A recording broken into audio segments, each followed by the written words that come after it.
The email notification chimed on my phone at exactly 7:23 a.m. on Palm Sunday morning, just as I was carefully arranging Emma's hair ribbon to match her pale yellow dress. The sender's name made my heart skip a beat. Cardinal Alessandro Torretti, Vatican City. The subject line read simply, urgent. Your input needed for Holy Week doctrine clarification. I stared at the screen for a moment, the weight of my double life pressing down on me like a stone. In 30 minutes, I would be relegated to the Overflow room at St. Mary's Cathedral, while my own family occupied the prestigious front pew, completely unaware that the woman they deemed unworthy of sitting beside them had just received direct correspondence from one of the most powerful men in the Catholic Church. Before we jump back in, tell us where you're tuning in from, and if this story touches you, make sure you're subscribed, because tomorrow, I've saved something extra special for you. The morning had started like every other Sunday for the past 8 months, with Patricia Chen's voice cutting through the crisp Ohio air, as sharp and cold as the March wind whistling through the bare maple trees lining Elm Avenue.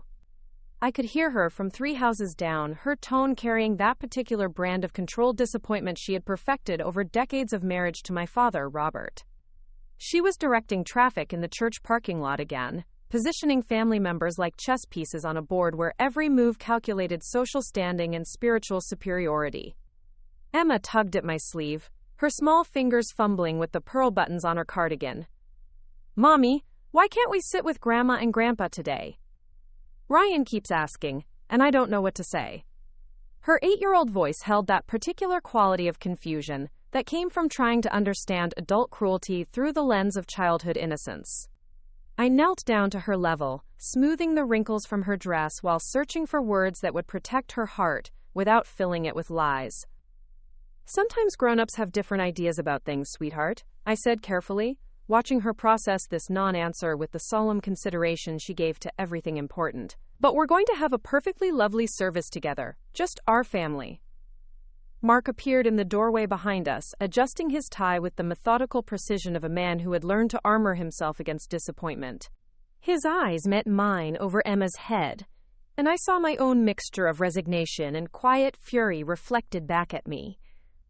The drive to St. Mary's Cathedral took exactly 12 minutes, the same route we had traveled every Sunday since moving back to Cedar Falls 3 years ago. The Gothic spires rose above the tree line like ancient fingers pointing accusingly at the gray Ohio sky, and the familiar sight filled me with the same conflicted emotions it always did. This was supposed to be sanctuary, supposed to be home, supposed to be the place where all God's children were equal in His sight. Instead, it had become a weekly theater of humiliation orchestrated by my own blood.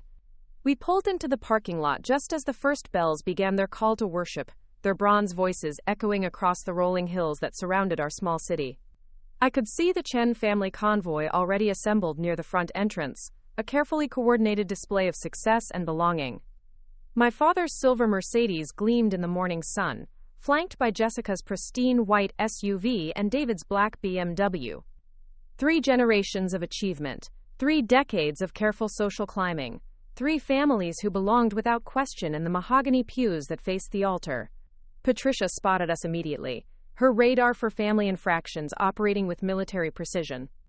She approached our modest Honda with the measured steps of a general surveying a battlefield, her Easter hat perched at an angle that somehow managed to convey both piety and condescension. "Sarah, dear," she said, her voice carrying that particular sweetness that meant trouble was coming. "I do hope you understand about the seating arrangement today. Bishop Harrison specifically requested that the Chen family occupy the front section for the Palm Sunday service. Something about recognizing long-standing parish benefactors." The lie rolled off her tongue with practiced ease, and I found myself almost admiring the craftsmanship of it. Almost. Because buried within that fabrication was a truth that made my chest tighten with familiar pain. In her mind, in all their minds, Mark and I and our children were not really Chen family.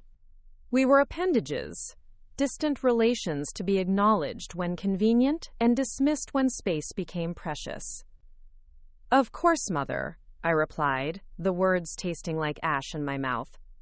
We'll find seats wherever we can. Emma's hand tightened in mine, her child's intuition picking up on the currents of tension flowing between the adults. Ryan, thankfully, was distracted by a butterfly that had somehow survived the early spring cold, its orange wings a bright spot of hope against the gray stone of the cathedral walls. Inside, the church was already filling with the pre-service bustle of a community preparing for worship. Families claimed their usual territories with the subtle efficiency of longtime congregation members, purses and hymnals serving as markers for reserved space. The Chen section occupied the first 3 rows on the right side of the center aisle, a prime position that offered clear views of the altar and guaranteed inclusion in any photographs the parish newsletter might take. I guided my family toward the back, past rows of familiar faces who offered polite smiles and careful nods. Mrs. Dorothy Palmer, the 78-year-old widow who had become my unlikely friend over shared coffee and honest conversation, caught my eye and shook her head almost imperceptibly. She had witnessed this weekly ritual too many times, and her expression held the kind of righteous anger that came from watching injustice play out in the house of God. The Overflow room was exactly what its name suggested, a cramped afterthought designed to accommodate the Christmas and Easter crowds when the main sanctuary reached capacity.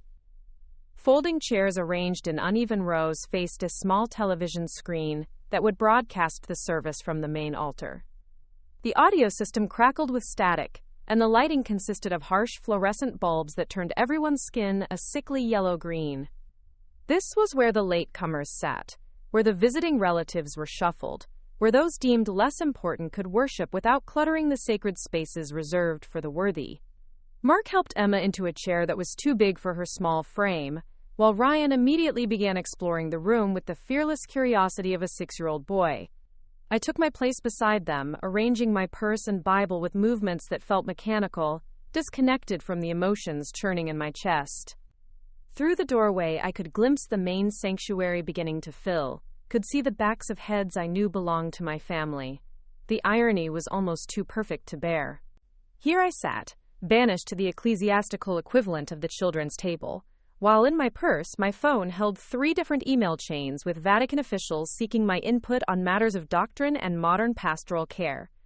The Cardinal's message from this morning was just the latest in a series of consultations that had been growing more frequent and more urgent over the past year.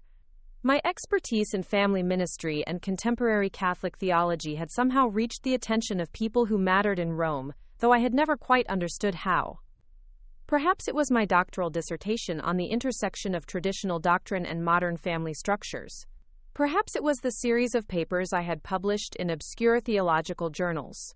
Perhaps it was simply the mysterious workings of providence in an institution that still operated largely through whispered recommendations and careful networks of influence. What I did understand was that my work mattered to people who had never heard of Cedar Falls, Ohio, and would never know that Sarah Mitchell spent her Sundays relegated to overflow rooms by her own mother. The woman who corresponded regularly with bishops and cardinals, whose insights were sought for documents that would guide pastoral care across continents, was considered unworthy of a front-row seat in her hometown parish. The service began with Father Michael Santos processing down the center aisle, his Easter vestments gleaming gold and white in the morning light streaming through the stained glass windows. His voice carried clearly through the audio system as he welcomed the congregation to this holy celebration of Christ's triumphant entry into Jerusalem. I closed my eyes and tried to focus on the words, tried to let the familiar rhythms of worship carry me beyond the small humiliations of family politics. But concentration proved elusive when Emma leaned against my shoulder and whispered, "Mommy, why does Grandma get to sit so close to God?" The question hit me like a physical blow, not because of its theological implications, but because of the innocent assumption behind it. In her 8-year-old understanding, proximity to the altar equaled proximity to the divine, and her grandmother's position in the front pew must mean she was somehow holier, somehow more deserving of God's attention. I wrapped my arm around her small shoulders and spoke quietly into her ear. "God sees us just as clearly from here, sweetheart. He doesn't care where we sit. He only cares about what's in our hearts." Even as I said the words, I wondered if I believed them myself. If God truly saw everything with equal clarity, why did the powerful and connected always seem to end up closest to his altar? The liturgy continued with readings from Scripture, each word filtering through the inadequate sound system, with a slight delay that made everything feel removed, secondhand. I found myself thinking about the email in my purse, about the Cardinal's urgent need for input on Holy Week doctrine. What would he think if he could see me now, squinting at a fuzzy television screen, while straining to hear prayers through speakers that crackled with interference? Halfway through the service, Ryan grew restless and began quietly playing with a small toy car he had smuggled into church in his pocket. The other families in the overflow room shot disapproving glances in our direction, and I felt the familiar heat of judgment settling around my shoulders like a too-heavy coat. This was motherhood in a fishbowl, every small imperfection magnified and catalogued for later discussion. Mark reached over. Preparing and narrating this story took us a lot of time, so if you are enjoying it, subscribe to our channel. It means a lot to us. Now back to the story. And gently took the car from Ryan's hands, earning a small protest that he quickly hushed with a promise of ice cream after church. The interaction was smooth, practiced, the result of 3 years of learning to manage our children's behavior under constant scrutiny. We had become experts at damage control, at presenting a facade of perfect family harmony, while privately dealing with the exhaustion that came from always being watched, always being judged. As Father Santos moved into his homily about humility and service, about Christ's willingness to enter Jerusalem on a humble donkey rather than a magnificent stallion, I found myself thinking about the gap between religious ideals and religious reality. Here was a priest preaching about the virtue of humility to a congregation that had carefully arranged itself according to social and financial hierarchy. Here was a message about the last being first delivered to people who had fought to claim the first pews for themselves. The worst part was how normal it all felt. 8 months of overflow room exile had dulled the sharp edge of humiliation, had taught me to expect nothing more than this weekly reminder of my place in the family order. I had learned to pack extra tissues for Emma when she inevitably asked why we couldn't sit with her cousins. I had learned to bring quiet activities for Ryan to keep him occupied in a room designed for temporary visitors rather than regular worshipers. I had learned to smile and nod when other congregation members offered sympathetic looks that somehow managed to make me feel even smaller. But this morning felt different, charged with a strange energy that I couldn't quite identify. Perhaps it was the weight of the Cardinal's email in my purse, the reminder that somewhere beyond Cedar Falls, my voice mattered in ways my family could never imagine. Perhaps it was the approaching Easter season, with its promises of resurrection and renewal. Perhaps it was simply the accumulation of small indignities finally reaching some invisible breaking point. Whatever the cause, I found myself paying closer attention to the liturgy, letting the ancient words wash over me with renewed meaning.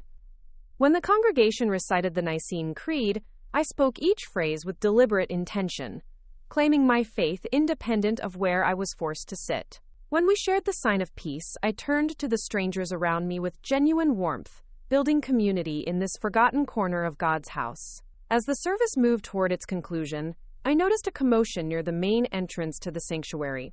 Through the doorway, I could see someone in episcopal purple moving through the congregation, his presence causing a ripple of excitement and nervous energy. Bishop Harrison had arrived, though he wasn't scheduled to celebrate today's liturgy. His unexpected appearance set off a chain reaction of subtle repositioning as families tried to catch his attention, tried to place themselves in his line of sight. The bishop moved with the measured pace of someone accustomed to being watched, his tall frame cutting an impressive figure against the ornate backdrop of the sanctuary. He paused to shake hands with prominent parishioners, exchanged quiet words with the members of the parish council, and acknowledged the choir with a gracious nod. This was ecclesiastical theater at its finest, a carefully choreographed display of hierarchy and influence. I watched from my exile in the overflow room, feeling oddly detached from the drama unfolding in the main sanctuary. The bishop's presence would undoubtedly be the topic of conversation for weeks, analyzed and dissected by everyone who had been fortunate enough to witness it firsthand. My family would have front row seats to this impromptu performance, another small privilege that came with their carefully maintained position in the parish pecking order. But as I watched, something unexpected happened. Bishop Harrison seemed to be looking around the sanctuary with growing concern, his eyes scanning the congregation as if searching for someone specific. He leaned over to speak with Father Santos, who responded with obvious confusion and began pointing toward different sections of the church. The bishop shook his head, said something else, and Father Santos looked even more puzzled. The exchange continued for several minutes, growing more animated as both men clearly struggled to locate whatever or whoever the bishop was seeking. Other congregation members began to notice the consultation, craning their necks to follow the direction of the bishop's gaze. My parents, seated in their place of honor in the front row, turned to watch the proceedings with the satisfied expressions of people who assumed they were somehow central to whatever important business was unfolding. Finally, Bishop Harrison said something that made Father Santos's eyes widen in surprise. The priest gestured toward the back of the church, toward the area where the overflow room was located, and the bishop began moving in our direction with purposeful strides. The congregation's collective attention followed his progress, creating a wave of curiosity that rippled through the sanctuary like water disturbed by a stone. My heart began beating faster as the bishop approached our forgotten corner of the cathedral. There was no reason for him to visit the overflow room, no protocol that would bring such a high-ranking church official to check on the latecomers and overflow crowd. Yet here he was, his purple vestments rustling softly as he navigated the narrow hallway that led to our cramped quarters. Emma noticed my tension and looked up with concerned eyes. "Mommy, what's happening?" she whispered, and I realized I had been holding my breath without knowing it. Mark reached over to take my hand, his fingers warm and steady against my suddenly cold palm. Around us, the other overflow room occupants had fallen into an expectant silence, everyone aware that something unusual was about to unfold. Bishop Harrison appeared in the doorway, his presence immediately transforming the atmosphere of our small space. He was younger than I had expected, perhaps in his early 50s, with intelligent gray eyes that seemed to take in everything at once. His gaze swept across the room once, twice, and then settled directly on me with an intensity that made my breath catch in my throat. "Mrs. Mitchell," he said, his voice carrying clearly across the suddenly silent room. "I've been looking everywhere for you." The words hung in the air like incense, heavy and transformative. "Mrs. Mitchell, I've been looking everywhere for you." Every eye in the overflow room turned toward me, and I felt the weight of their collective confusion pressing down like a physical force. The elderly woman beside me shifted uncomfortably in her folding chair, clearly wondering what scandal or secret was about to unfold in their midst. A teenager in the back row actually turned around completely, not bothering to hide his curiosity about why a bishop would seek out someone relegated to the church's equivalent of exile. My mouth opened, but no words emerged. The cognitive dissonance was too overwhelming to process in real time. Here stood Bishop William Harrison, his episcopal ring catching the harsh fluorescent light, his presence commanding immediate respect from everyone within sight, and he was speaking to me as if I were someone who mattered, as if I were someone he had been actively seeking. The disconnect between this moment and the 8 months of overflow room humiliation created a kind of mental whiplash that left me speechless. Emma's small hand tightened around mine, her 8-year-old instincts telling her that something monumentally important was happening even if she couldn't understand what it was. Ryan had gone completely still beside his father, his usual boundless energy frozen by the sudden appearance of this imposing figure in purple robes. Mark's grip on my other hand was firm, anchoring me to reality when everything else seemed to be shifting beneath my feet like sand. "Your Excellency," I finally managed, my voice barely above a whisper. The formal address felt strange on my tongue, like speaking a language I had studied but never used in conversation. In my email correspondence with Vatican officials, titles and protocols were safely contained within digital text. Here, faced with actual episcopal authority in person, the weight of proper church hierarchy felt overwhelming. Bishop Harrison stepped fully into the room, and his presence seemed to fill every corner of the cramped space. The other families instinctively made room for him, pressing back against the walls as if making space for royalty. His eyes never left my face as he moved closer. and I saw something in his expression that I couldn't quite identify. Recognition, perhaps. Or validation. Or maybe just the kind of focused attention that comes from someone who has been searching for a specific person and has finally found them. I received a rather urgent message from Cardinal Toretti this morning, he said, his voice pitched low enough that only those closest could hear clearly. He mentioned that you might be attending services here today and suggested I speak with you personally about the Holy Week documentation project. The words fell like stones into still water, creating ripples of confusion that spread across the room in visible waves. Cardinal Toretti. The name spoken aloud in this context felt like two worlds colliding in the most public way possible. The cardinal who had been corresponding with me about matters of Vatican doctrine was now being discussed by a bishop in my home parish, while I sat surrounded by the cast-offs and latecomers in a room designed for people who didn't matter. The irony was so sharp it felt like a blade against my ribs. Around us, whispered conversations began to bubble up as people tried to make sense of what they were witnessing. Holy Week documentation project. Vatican correspondence. These were not phrases typically associated with overflow room occupants, and the cognitive dissonance was clearly affecting everyone present. The elderly woman beside me leaned forward slightly, not even trying to hide her attempt to catch every word of this unprecedented exchange. "I'm not sure this is the appropriate place for such a discussion, Your Excellency," I said carefully, acutely aware of the growing audience around us. My professional instincts were finally kicking in, trained by years of navigating delicate theological conversations that required discretion and proper protocol. But even as I spoke, I realized the absurdity of the situation. What was the appropriate place?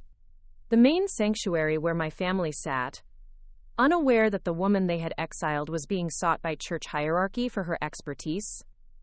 Bishop Harrison seemed to understand my hesitation, and his expression softened with what might have been sympathy. "Of course.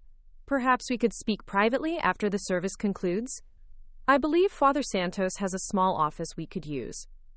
He paused, glancing around the overflow room with what I could only describe as bemused concern. "Though I must admit I'm somewhat puzzled by your seating arrangement.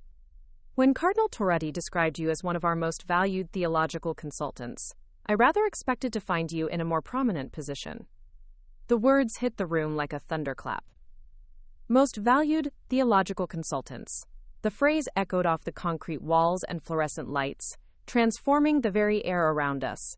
I felt my face flush hot with a mixture of pride and mortification. Pride because someone of Bishop Harrison's stature was publicly acknowledging my work in terms that suggested genuine respect and appreciation. Mortification because that acknowledgement was happening here, in this forgotten corner of the church, in front of strangers who had just learned more about my professional life than my own family knew. Emma tugged at my sleeve, her voice cutting through the sudden silence with childhood directness. "Mommy, what's a theological consultant?" The innocent question somehow made everything more real, more immediate. Here was my daughter, learning for the first time that her mother had a life and identity beyond the woman who was regularly shuffled to the back of the church by her own relatives. Before I could formulate an age-appropriate answer, Bishop Harrison knelt down to Emma's eye level with the kind of natural grace that spoke of extensive experience with children. "Your mother helps very important people in the church understand how to better care for families," he explained gently. "She writes and thinks about ways to make sure that all of God's children feel welcome and loved in their parishes." The explanation was both accurate and beautifully simplified, and I felt a surge of gratitude for his thoughtfulness. Emma's eyes widened with genuine amazement. "My mommy does that?" she asked, looking back and forth between the bishop and me as if seeing me clearly for the first time. "She helps important people?" The wonder in her voice was unmistakable, and I realized with a sharp pang of guilt that my children had no idea their mother possessed expertise that extended beyond their daily routine of school lunches and bedtime stories. "She does indeed," Bishop Harrison confirmed, rising to his full height again. "In fact, some of the work she's done has influenced pastoral care guidelines that will affect millions of Catholic families around the world." He looked directly at me as he spoke, And I saw something in his eyes that I hadn't experienced in 8 months of Sunday services at St. Mary's. Genuine respect for who I was rather than polite tolerance for my presence. The conversation continued around us, but I felt increasingly disconnected from the immediate reality of the overflow room. My mind was racing, trying to process the implications of this unexpected encounter. How had the bishop known I would be here? Had Cardinal Toretti really recommended that he seek me out personally? And what did this mean for the careful balance I had maintained between my professional identity and my family relationships? Mark squeezed my hand again, and when I looked at him, I saw a mixture of amazement and something that might have been vindication in his expression. He had never questioned my work, had never doubted the importance of what I did, but he had also witnessed every weekly humiliation I endured at the hands of my family. To see me publicly acknowledged by church hierarchy in the very place where I was regularly dismissed must have felt like a kind of cosmic justice. The service in the main sanctuary was drawing to a close, and we could hear the familiar strains of the recessional hymn filtering through the inadequate sound system. Bishop Harrison glanced toward the doorway, clearly aware that his extended absence from the main congregation would soon be noticed and analyzed by everyone present. "Perhaps we should continue this conversation in a more private setting," he suggested. "Would you be available to meet briefly after the final blessing?" I nodded, not trusting my voice to remain steady. The bishop smiled, a warm expression that transformed his formal features into something more approachable and human. "Excellent. Father Santos will show you to his office." He turned to address Emma and Ryan directly, his tone shifting to the kind of gentle authority that children instinctively respond to. "You should be very proud of your mother. The work she does helps families just like yours feel more at home in God's house." As he prepared to leave, Bishop Harrison paused at the doorway and looked back at me with an expression I couldn't quite read. "Mrs. Mitchell, I hope you'll forgive my directness, but I find it rather troubling that someone of your standing in the church would be relegated to accommodations like these." His gaze swept across the cramped overflow room with obvious disapproval. "I suspect there may be some misunderstanding about your position that needs to be addressed." The words carried an unmistakable edge of authority, and I realized that Bishop Harrison was not simply making conversation. He was making a statement, one that would undoubtedly reach the ears of parish leadership, and, by extension, the prominent families who influenced seating arrangements and social hierarchies. The woman they had dismissed as unworthy of front-row consideration had just been publicly claimed by episcopal authority as someone whose position in the church merited respect and recognition. After the bishop departed, the overflow room buzzed with whispered speculation and barely contained excitement. The elderly woman beside me turned with undisguised curiosity, her eyes bright with the kind of anticipation that comes from witnessing unexpected drama. "My dear," she said in a stage whisper that carried clearly across the room, "I had no idea we were sitting next to church royalty, a Vatican consultant right here in Cedar Falls. Imagine that." The comment sparked a flurry of additional whispers as other overflow room occupants began to reassess their previous assumptions about the quiet woman with 2 young children who had been sharing their exile for months.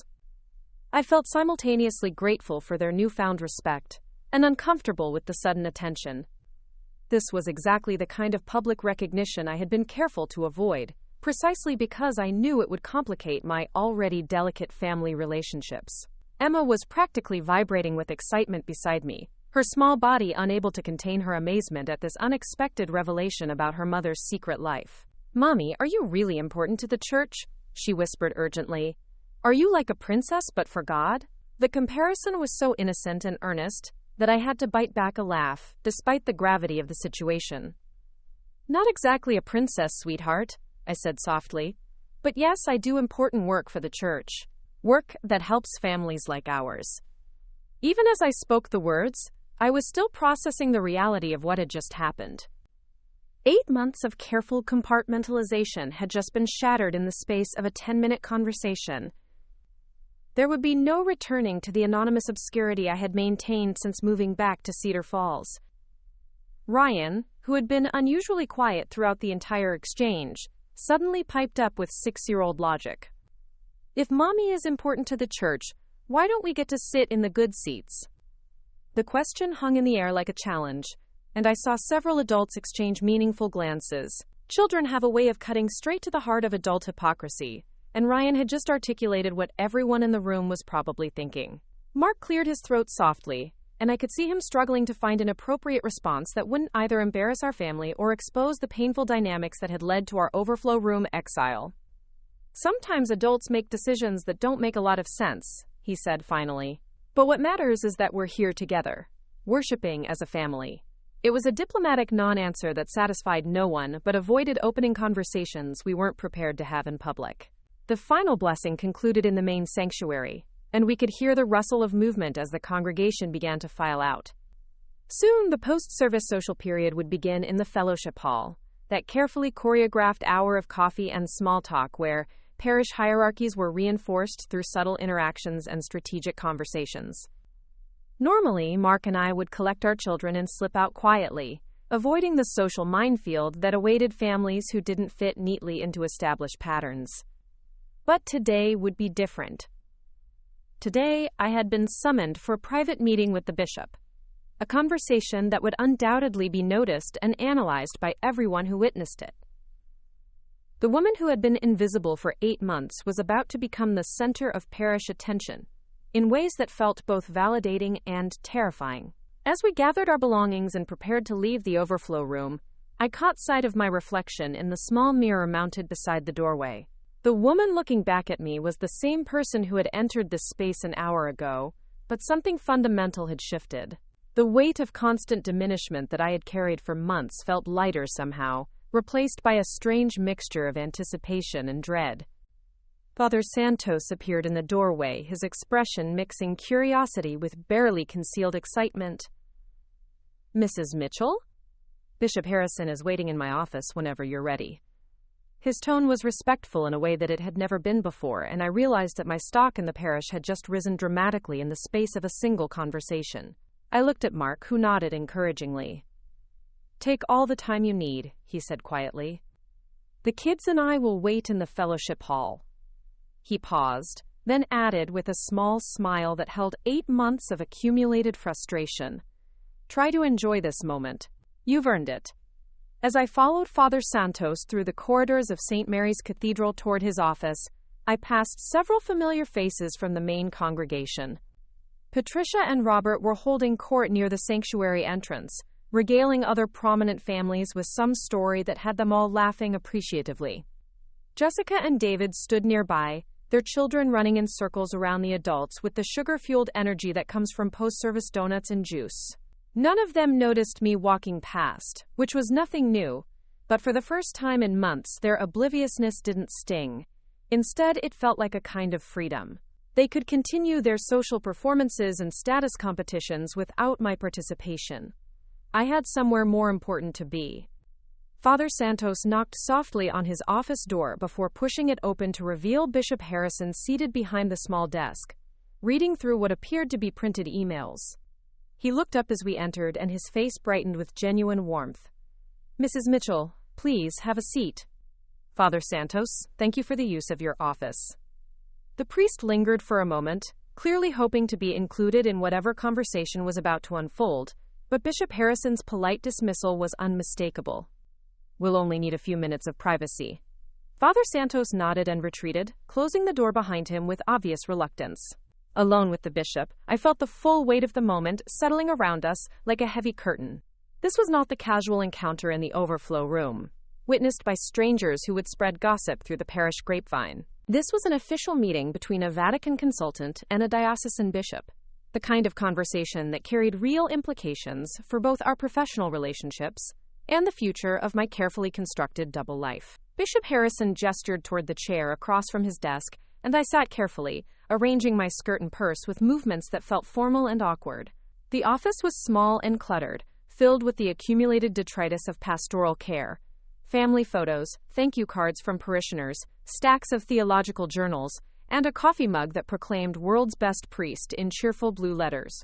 "Mrs. Mitchell," the bishop began, his tone shifting to something more official and serious. "I want to begin by apologizing for the circumstances under which we're meeting. When Cardinal Toretti told me that one of our most respected theological consultants lived in my diocese, I naturally assumed you would be well known and highly regarded in your home parish." He paused, his gray eyes studying my face carefully. What I witnessed today suggests that assumption was incorrect. The directness of his statement caught me off guard, and I felt heat rising in my cheeks. "Your Excellency, I prefer to keep my professional work separate from my parish involvement. It avoids complications." Even as I spoke the words, I recognized them as the careful euphemisms I had been using to justify 8 months of accepting treatment I would never tolerate in any other context. Bishop Harrison leaned back in his chair, his expression thoughtful. "Mrs. Mitchell, with respect, what I observed today was not simply a matter of professional discretion. You were seated in accommodations that would be considered inadequate for visiting dignitaries, let alone for a consultant whose work influences pastoral care throughout the Universal Church." His voice carried a note of controlled displeasure that made it clear he viewed the situation as more than just a minor social slight. I found myself struggling to find words that would explain the complex family dynamics that had led to my overflow room exile without sounding petty or vindictive. "How do you tell a bishop that your own mother considers you unworthy of sitting in the family pew? How do you explain that your theological expertise, respected in Rome, means nothing to relatives who measure worth by different standards entirely?" "The situation is complicated, Your Excellency," I said finally. "Family relationships often are." It was another careful non-explanation, but Bishop Harrison's expression suggested he was reading between the lines with uncomfortable accuracy. "Indeed they are," he agreed quietly. "But Mrs. Mitchell, I hope you understand that your position as a Vatican consultant carries certain obligations and privileges that extend beyond family considerations. The work you do represents the Church at the highest levels, and your treatment reflects not just on you personally, but on the institution you serve." The words hit me like a splash of cold water, forcing me to confront implications I had been avoiding for months. In my determination to keep peace within my family, I had been allowing myself to be publicly diminished in ways that might actually damage my professional credibility. If other consultants learned that I was relegated to overflow rooms in my own parish, what would that say about my standing in the Church? What would it say about the Church's commitment to the experts it claimed to value? Bishop Harrison seemed to sense my internal struggle, and his expression softened slightly. "I'm not suggesting you should use your position to demand special treatment, but I am suggesting that allowing yourself to be consistently marginalized sends a message that your work, and by extension the Church's commitment to that work, can be safely ignored." He was right, and the recognition of that truth felt like a key turning in a lock I hadn't even realized was there. For 8 months, I had told myself that accepting my family's treatment was the mature Christian response. I had convinced myself that humility required accepting whatever scraps of inclusion they were willing to offer. But what if that acceptance was actually a form of complicity in my own diminishment? "What would you recommend, Your Excellency?" I asked, surprised by the steadiness of my own voice. For the first time in months, I was asking for guidance rather than simply enduring whatever circumstances presented themselves. Bishop Harrison smiled, and I saw a hint of steel beneath his pastoral warmth. "I recommend that you begin acting like the respected professional you are, Mrs. Mitchell. Your work matters too much to allow it to be undermined by family politics or parish social hierarchies."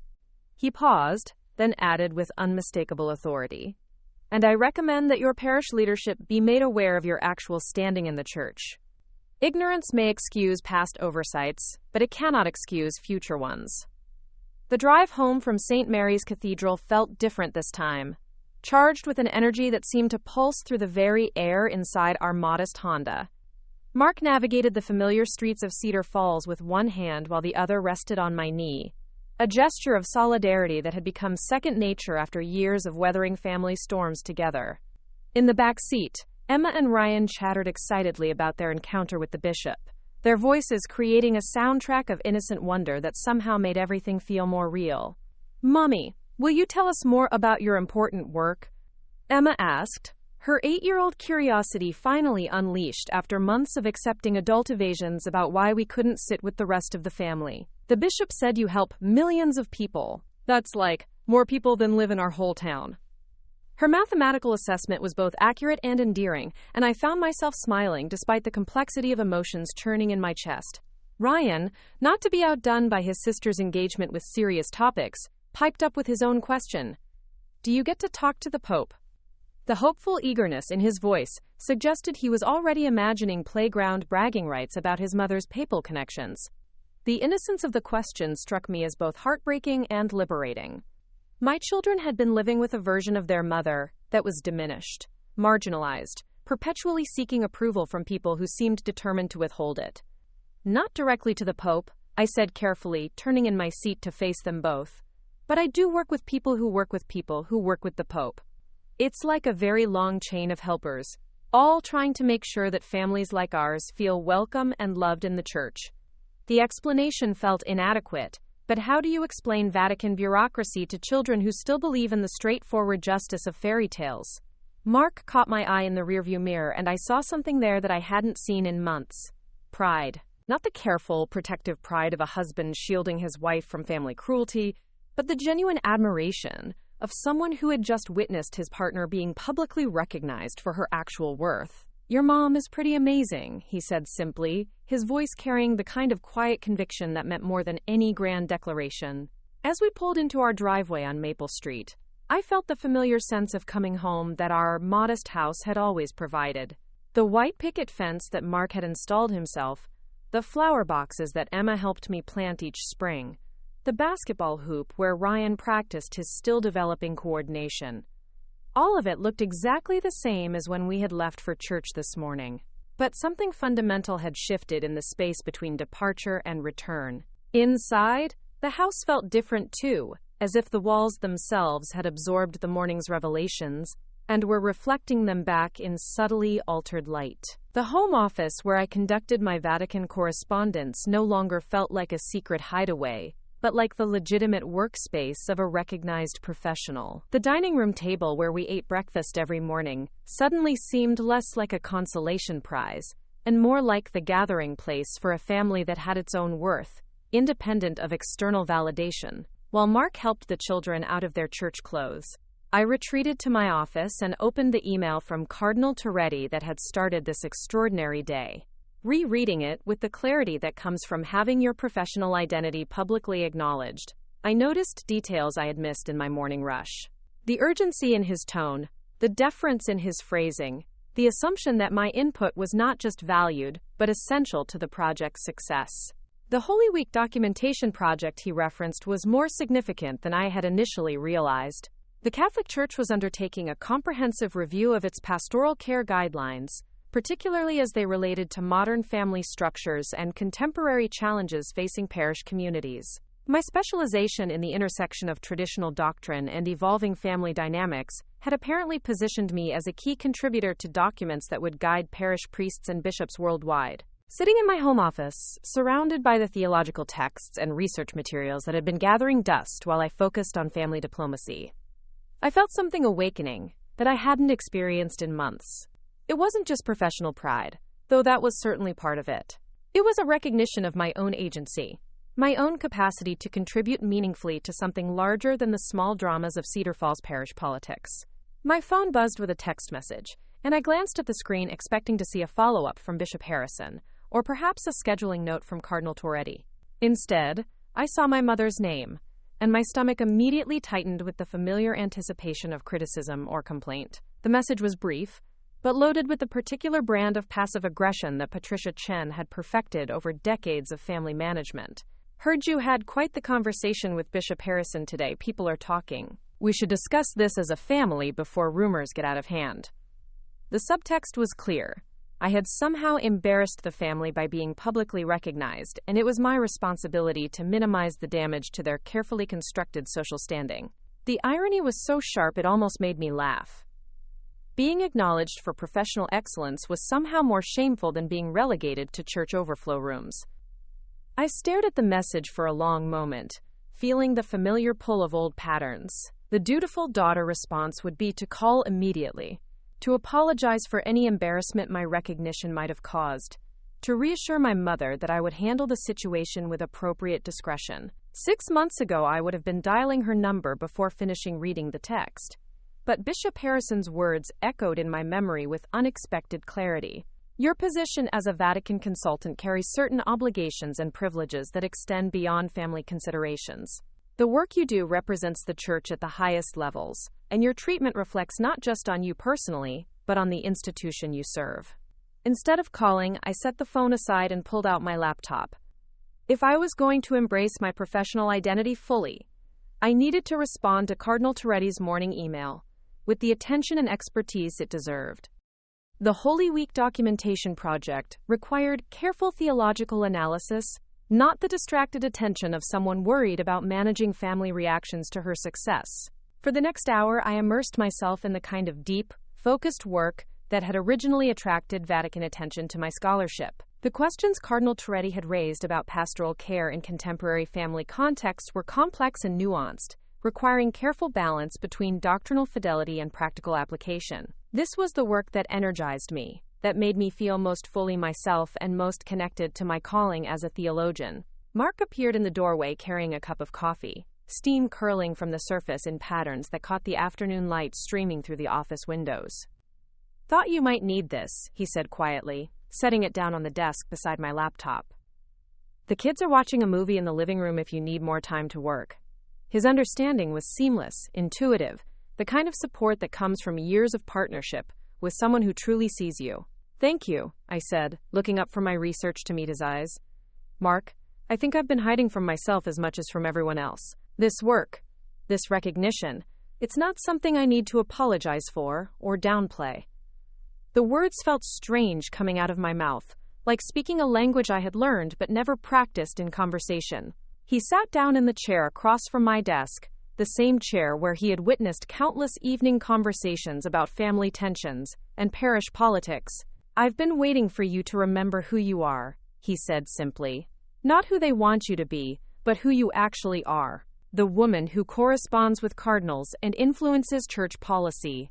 The mother who teaches our children about faith and justice. The professional who deserves respect for her expertise." The validation in his voice was exactly what I needed to hear, but it also highlighted how long I had been operating from a position of diminishment. How many conversations had we had where I minimized my own accomplishments, where I accepted family treatment that we would never tolerate from strangers? How many times had I chosen peace over self-respect, harmony over honesty? My phone buzzed again, and this time it was Jessica, my sister, with a message that carried the kind of urgency that suggested family damage control was already in motion. "Mom is really upset about what happened at church today.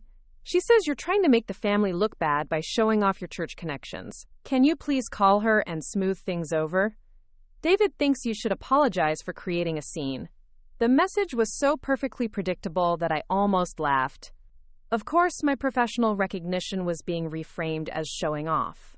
Of course, my moment of public validation was being characterized as creating a scene. Of course, the solution being proposed was for me to apologize for being acknowledged by church hierarchy in my own parish. I showed the message to Mark, who read it with an expression of disgust that he didn't bother to hide. "Sarah, this is exactly what we've been talking about. You didn't create a scene, you didn't show off. A bishop recognized you for your professional accomplishments, and somehow that's being twisted into something you need to apologize for."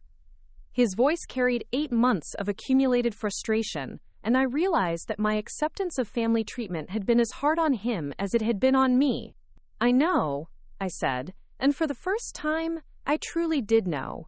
The clarity that had been building since my conversation with Bishop Harrison crystallized into something that felt like resolution. I'm not going to apologize for being recognized. I'm not going to minimize my work to make them comfortable. And I'm not going to continue accepting treatment that diminishes who I am. The decision felt both terrifying and liberating, like stepping off a cliff and discovering you could fly. For 8 months, I had been operating from a framework of scarcity, believing that I needed to earn my place at the family table through constant accommodation and self-diminishment. But what if that framework was fundamentally flawed? What if my worth wasn't dependent on their approval? Mark reached across the desk and took my hand, his fingers warm and steady against mine. "I'm proud of you," he said simply. "Not just for your work, but for remembering your worth. Emma and Ryan need to see their mother standing up for herself, claiming her space in the world. They need to know that they don't have to shrink themselves to fit into other people's expectations." The truth of his words hit me like a physical force. My children had been watching me accept diminishment as normal, had been learning that love required constantly proving your worthiness rather than being valued for who you are. What messages had I been sending them about self-respect, about professional dignity, about the relationship between family loyalty and personal integrity? I composed a response to Jessica that felt both diplomatic and firm. I appreciate the family's concern, but I haven't done anything that requires an apology. Bishop Harrison recognized me for my professional work, which is something I'm proud of. I'm happy to discuss this with Mom when she's ready to have a conversation rather than demand an apology. The message felt revolutionary in its straightforwardness, in its refusal to accept the premise that I was somehow at fault. Before I could second-guess myself, I hit send and immediately felt both relief and anxiety flood through my system. I had just declined to participate in the family's emotional management system, had refused to accept responsibility for their comfort with my success. There would be consequences for this choice, but for the first time in months, I felt like I was choosing my own integrity over their approval. The afternoon passed quietly, with Mark and the children giving me space to work while I caught up on correspondence that had been neglected during months of family crisis management.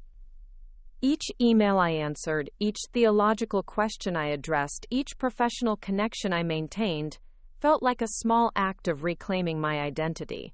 This was who I was when I wasn't trying to be small enough to fit into other people's expectations. By evening, I had completed my response to Cardinal Touretti's morning email, providing the detailed analysis he had requested, along with additional insights that I hoped would prove useful for the broader documentation project. The work felt effortless in a way that reminded me why I had chosen this field initially, before family obligations and social expectations had complicated my relationship with my own expertise. As I prepared for bed, I reflected on the day's events with a mixture of amazement and apprehension. This morning, I had been Sarah Mitchell, the family member who didn't quite fit, who could be safely ignored or relegated to overflow rooms without consequence. Tonight, I was Sarah Mitchell, Vatican consultant, recognized professional, woman who had chosen self-respect over family approval. The transformation hadn't been dramatic or sudden. It had been the accumulation of small moments. Bishop Harrison's recognition, the children's wonder at learning about my work, Mark's steady support, and most importantly, my own decision to stop accepting diminishment as the price of family peace. Tomorrow would bring new challenges, new opportunities to choose between accommodation and authenticity. But tonight, for the first time in 8 months, I felt like myself again. Not the version of myself that had been shaped by other people's expectations, but the woman who had earned recognition from Cardinal Touretti, who had influenced pastoral care guidelines, who had something valuable to contribute to the world beyond her immediate family's approval. The next morning arrived with the kind of crisp clarity that makes everything feel possible. I woke before my alarm, energized by dreams that I couldn't quite remember, but that had left me feeling hopeful and determined. The house was still quiet, with Mark and the children sleeping peacefully, and I used the solitude to prepare for what I suspected would be a challenging day. My phone showed 3 missed calls from my mother, along with a series of text messages that escalated from concerned to frustrated to demanding. The final message, sent at nearly midnight, carried the kind of ultimatum that I had learned to recognize as Patricia Chen's preferred method of family management. If you don't call me back by morning, I'm coming over there to discuss this in person. We need to handle this situation before it gets any worse. The threat was familiar, but my response to it felt entirely new. Instead of the familiar anxiety that usually accompanied my mother's displeasure, I felt something closer to resignation mixed with determination. She was going to be upset regardless of how I handled the situation. The question was whether I would compromise my integrity in a futile attempt to manage her emotions, or whether I would maintain my position and let her adjust to this new reality. I made coffee and sat at the kitchen table, watching the sun rise over the quiet streets of our neighborhood, while I composed a response that felt both respectful and firm. Good morning, Mom. I understand you're concerned about yesterday's events. I'm happy to discuss this with you, but I want to be clear that I haven't done anything wrong. Bishop Harrison recognized me for my professional work, which is something I'm proud of. I'm available to talk this afternoon if you'd like to have a conversation. The message felt like a small act of revolution, a declaration that I would no longer accept the premise that my success was somehow problematic for the family. I sent it before I could second-guess myself, then set the phone aside and focused on the morning routine that had become precious to me. Making breakfast for my family, helping Emma choose her clothes for school, listening to Ryan's excited chatter about his upcoming soccer game. Mark appeared in the kitchen as I was packing school lunches, his hair still messy from sleep, and his expression soft with the kind of contentment that comes from a good night's rest. "How are you feeling about everything?" he asked, accepting the coffee I offered with a grateful smile. "Different," I said honestly. "Like I've been sleeping for months and finally woke up. It's scary, but it's also exciting." The admission felt vulnerable but necessary. For too long, I had been operating from a place of fear.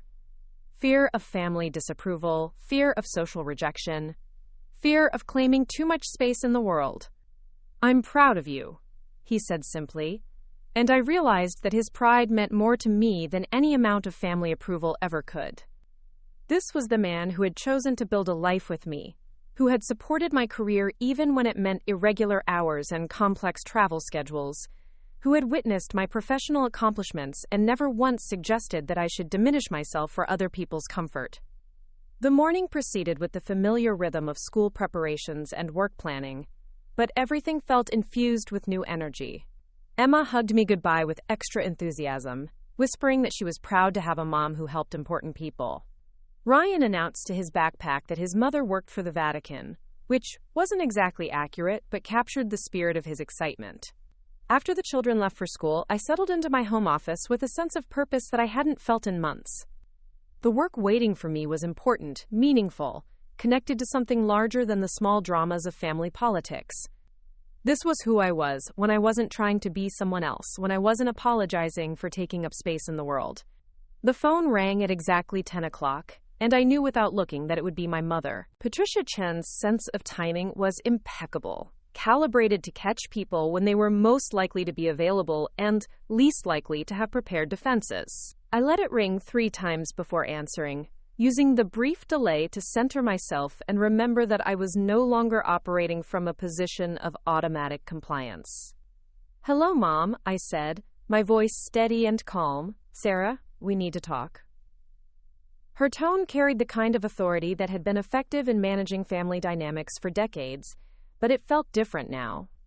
Less immediately threatening. More like a negotiation tactic that I could choose to accept or decline. "I'm listening," I replied, neither agreeing nor disagreeing, simply opening space for conversation without committing to any particular outcome.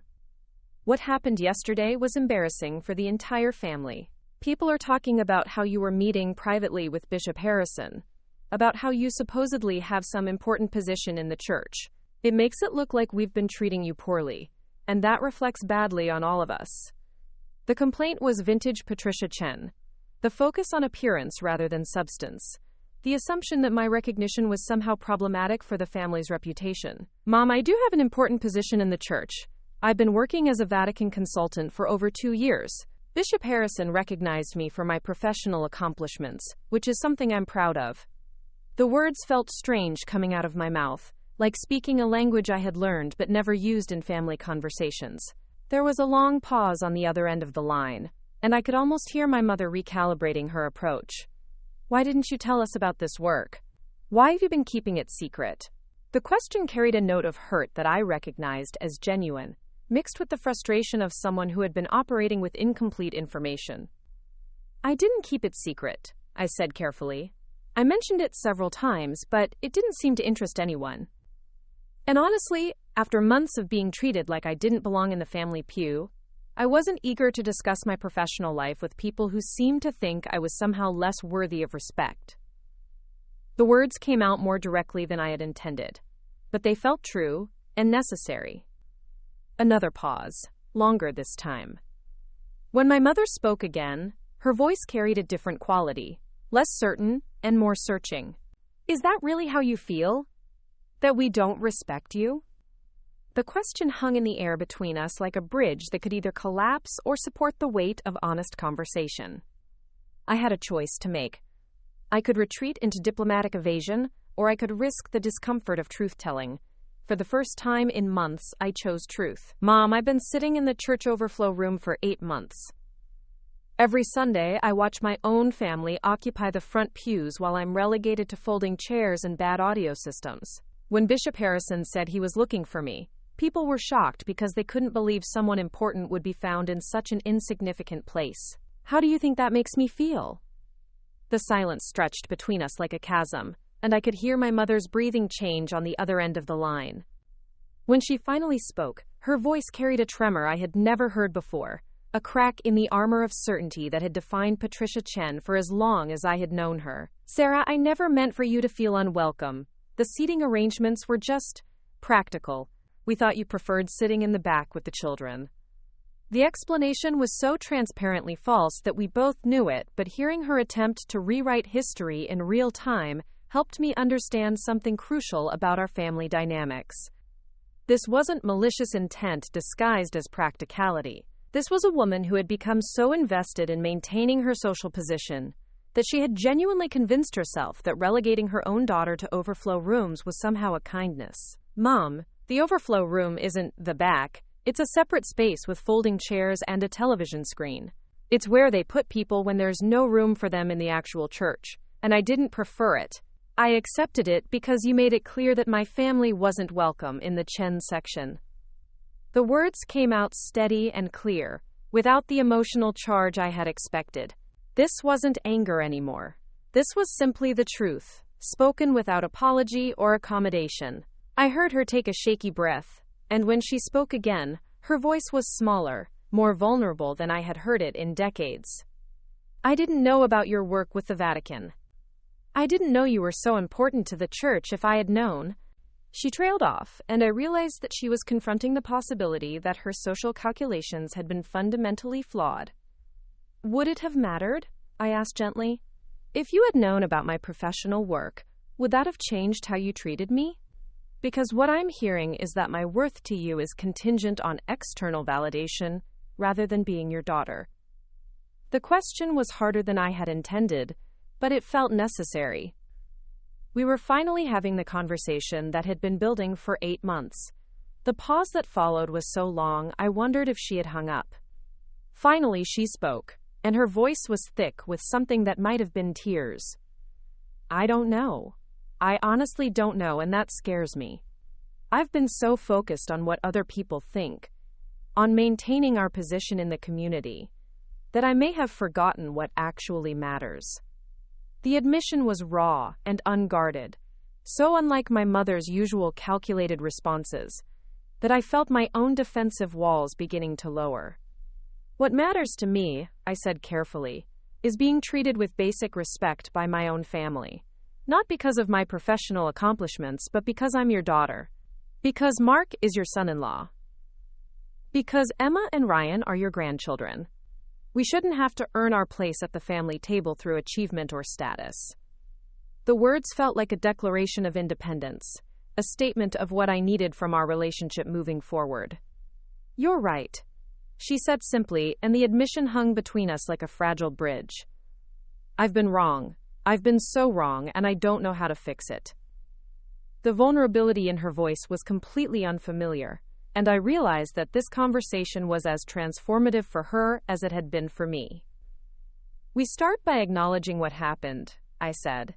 We don't pretend it was about practical seating arrangements or family logistics.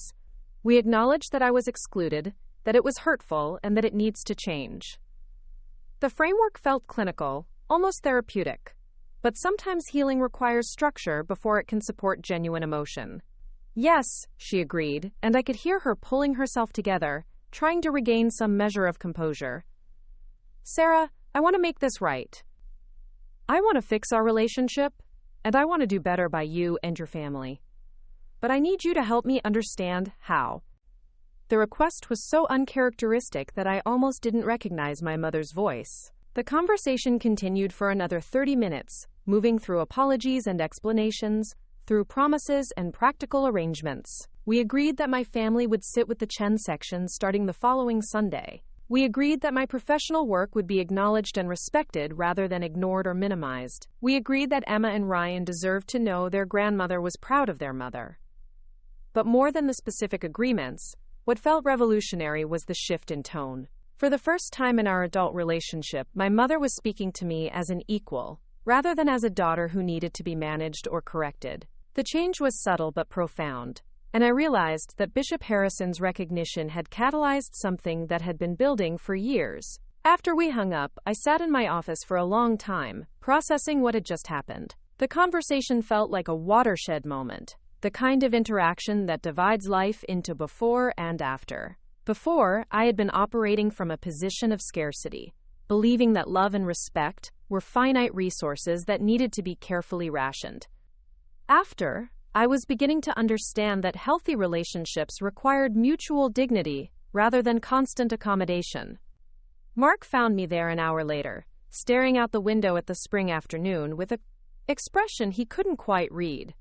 "How did it go?" he asked, settling into the chair across from my desk with the patient attention of someone prepared to listen to whatever needed to be said. "Different than I expected," I said honestly. She apologized. Actually apologized, not just offered explanations or justifications. And she asked how to make things right.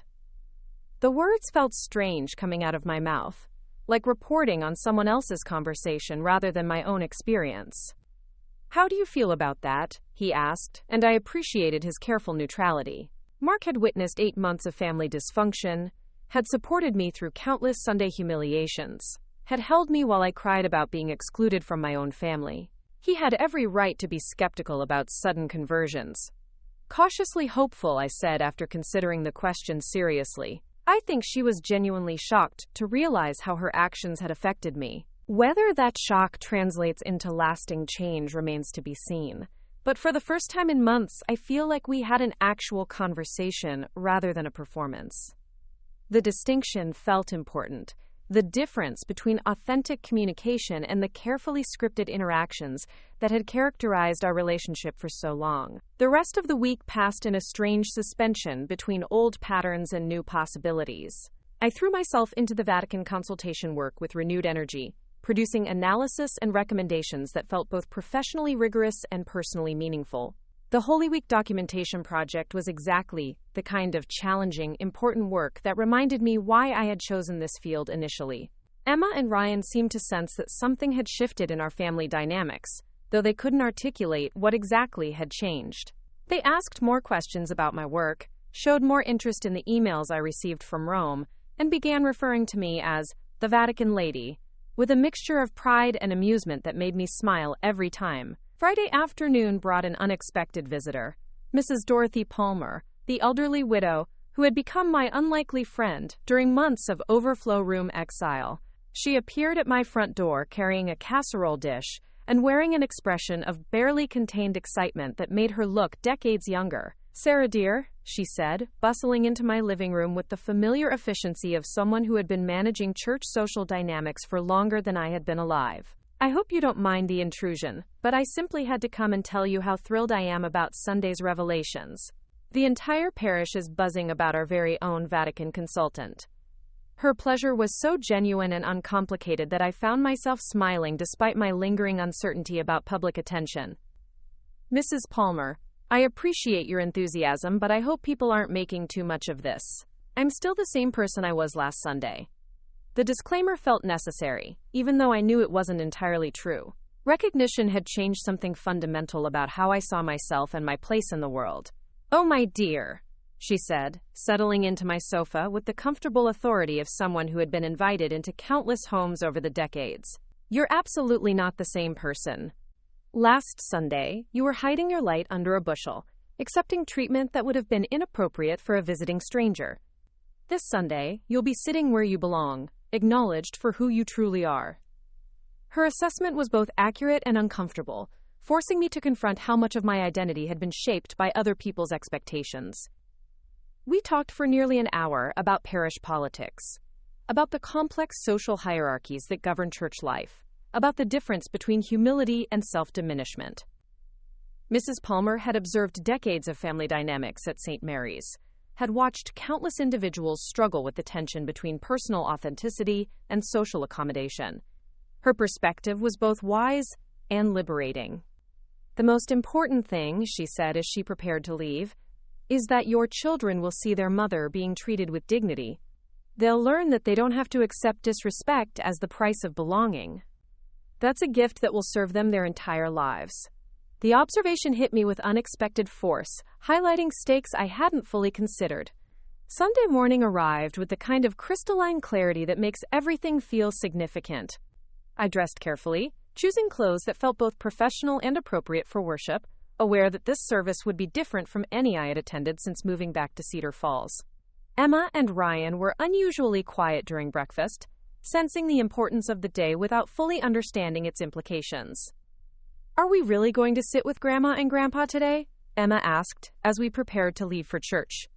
The question carried a mixture of excitement and uncertainty that broke my heart. She had accepted 8 months of exclusion with the resilience of childhood, but she had also internalized the message that her family somehow didn't quite belong. "Yes, sweetheart," I said, kneeling down to her level and smoothing her hair.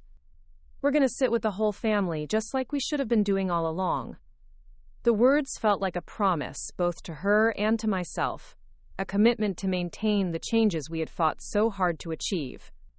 The drive to St. Mary's Cathedral felt different this time, charged with anticipation rather than resignation.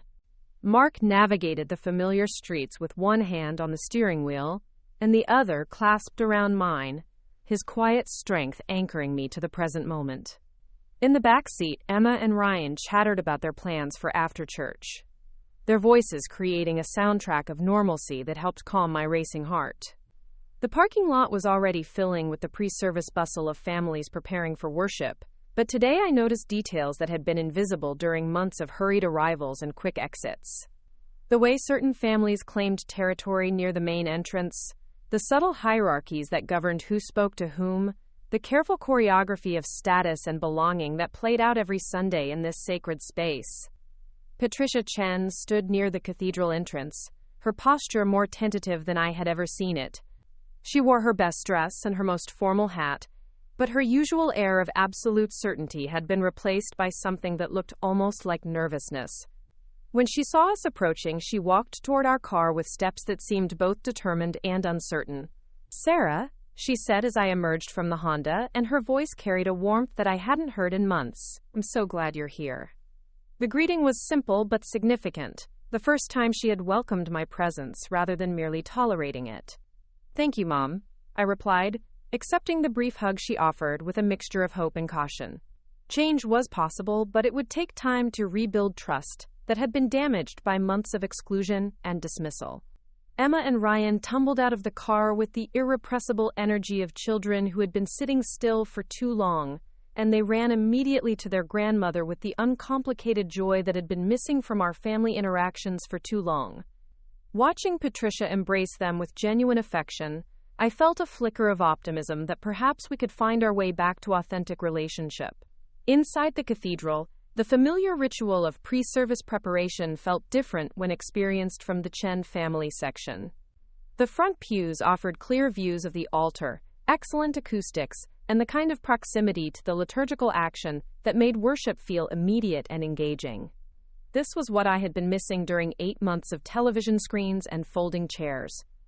As we settled into our seats, I noticed the subtle reactions of other parishioners. Some offered congratulatory smiles, having heard about my recognition by Bishop Harrison. Others seemed confused by the change in seating arrangements, clearly trying to understand what had shifted in the Chen family dynamics. A few appeared uncomfortable, as if my presence disrupted social calculations they had been taking for granted. Father Santos began the service with his usual warm welcome, but I noticed that his eyes found mine in the congregation and held my gaze for a moment longer than usual. The recognition was subtle but meaningful, an acknowledgement that my position in the parish had fundamentally changed.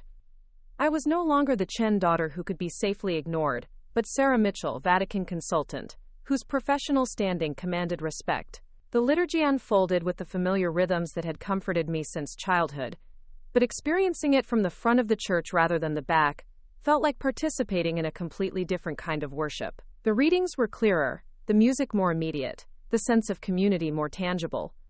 This was what I had been missing, what my children had been missing, during months of exile. During the homily, Father Santos spoke about the importance of recognizing gifts within our community, about the danger of overlooking the talents and contributions of those who serve quietly and without recognition. His words felt pointed, directed at the parish's recent revelation about my work with the Vatican, but they also carried broader implications about how communities value and acknowledge their members. As the service moved toward its conclusion, I felt something settling in my chest that I hadn't experienced in months, a sense of belonging that wasn't contingent on performance or accommodation. I was sitting with my family, acknowledged for my professional work, treated with the basic dignity that should have been mine from the beginning. The change was both profound and surprisingly simple. After the final blessing, as the congregation began to file out for the post-service social hour, Bishop Harrison appeared at our pew with the kind of timing that suggested he had been watching for this moment. His presence immediately drew attention from other parishioners, and I saw heads turning as people noticed the episcopal attention being paid to our family. "Mrs. Mitchell," he said warmly, "I'm delighted to see you properly situated this morning. This is much more appropriate for someone of your standing in the church." His words were carefully chosen, loud enough to be heard by nearby families, but diplomatic enough to avoid directly criticizing past arrangements. "Thank you, Your Excellency," I replied, standing to greet him properly. "It's wonderful to be here with my family." The emphasis on family was intentional, a way of claiming my place in the Chen section while acknowledging the support system that had made this moment possible. Emma and Ryan watched the interaction with wide eyes, clearly impressed by their mother's easy conversation with such an important church figure. I saw Emma whispering to her cousin about how the bishop knew their mom, and I realized that this moment would become part of their understanding of their place in the world. As we moved toward the fellowship hall for coffee and conversation, I felt the weight of attention from other parishioners. Some approached with genuine congratulations, others with curious questions about my work, and a few with the kind of careful politeness that suggested they were recalibrating their assessment of my family's importance to the parish. The social hour passed in a blur of conversations and introductions, with my mother taking obvious pride in explaining my professional work to anyone who would listen. The transformation in her demeanor was remarkable, from someone who had been embarrassed by my presence to someone who was actively promoting my accomplishments. Mrs. Palmer appeared at my elbow during a lull in the conversations, her eyes bright with satisfaction. "My dear," she said quietly, "this is exactly how it should be. You belong here, acknowledged and respected for who you are." Her words felt like a benediction, a blessing from someone who had witnessed the entire journey from exile to recognition. As we prepared to leave the cathedral, I took a moment to look back at the Overflow room where I had spent so many Sundays. The space looked exactly the same, but it felt different now, like a chapter in my life that had been completed rather than an ongoing sentence. I had learned something valuable during those months of exile about dignity and self-worth, about the difference between belonging and being accommodated. The drive home was filled with excited chatter from Emma and Ryan, who had clearly enjoyed the novelty of sitting with their extended family and being acknowledged by important church figures. Their enthusiasm was infectious, and I found myself smiling at their innocent pleasure in these changes that had been so hard-won. "Mommy," Emma said as we pulled into our driveway, "I'm proud that you're important to the church. But I was proud of you before, too, when we had to sit in the back. You were still my mom, and you were still good at your job." Her observation was so wise and pure that I felt tears stinging my eyes. "Thank you, sweetheart," I said, turning to face her in the back seat. "That means more to me than you know. The most important thing is that we're together as a family, no matter where we sit." The words felt true in a way they hadn't 8 months ago, when I had been so focused on external validation that I had lost sight of what actually mattered. That evening, as I reflected on the day's events, I realized that the transformation hadn't been about gaining recognition or changing my family's behavior. It had been about remembering my own worth, about refusing to accept diminishment as the price of belonging.